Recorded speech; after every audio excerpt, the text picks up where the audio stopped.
చూడండి, మటన్ బిర్యానీకి నేను మటన్ మ్యారినేట్ చేసి చూపిస్తున్నాను. చూడండి, 1 kg మటన్ తీసుకున్నాను నేను. ఇప్పుడు ఇది శుభ్రంగా కడిగేసి ఒక బౌల్లో వేస్తున్నాను. 1 కప్పు పెరుగు, 1 స్పూను అల్లం వెల్లుల్లి పేస్ట్, కొంచెం పుదీనా,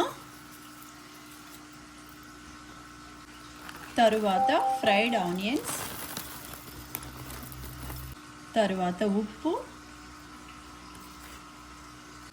కొంచెం పసుపు, కొంచెం కారం, కొంచెం సాజీరా, తరువాత బిర్యానీ మసాలా, ఇంట్లో చేసుకున్న బిర్యానీ మసాలా, కొంచెం బిర్యానీ పువ్వు, చూడండి బిర్యానీ ఆకు. చూడండి, ఈ గిన్నె చాలా చిన్నగా ఉంది. ఇప్పుడు నేను ఇది అంతా కలిపి ఈ పెద్ద గిన్నెలో వేసి, చూడండి పెద్ద గిన్నెలో వేస్తున్నాను ఇదంతా. ఇందులో ఫ్రోజన్ కొత్తిమీర వేస్తున్నాను, నిమ్మకాయ రసం కూడా వేయాలి. చూడండి, ఇదంతా శుభ్రంగా కలిపేసుకోవాలి.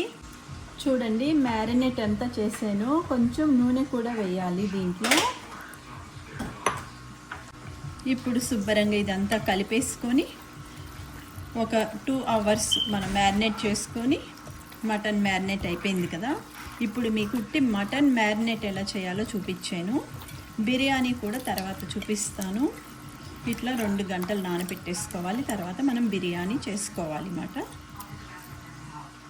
మటన్ బిర్యానీకి మ్యారినేట్ అయిపోయింది. మ్యారినేట్ చేసేసాను. ఎలా చేయాలో చూపిస్తాను. ఇప్పుడు మాత్రం మీకు మటన్ ఎలా కలిపానో, మసాలా అంతా ఎలా వేసి చూపించానో అదంతా చూపించాను. మీరు కూడా ట్రై చేయండి. ఇప్పుడు మూత పెట్టేస్తున్నా.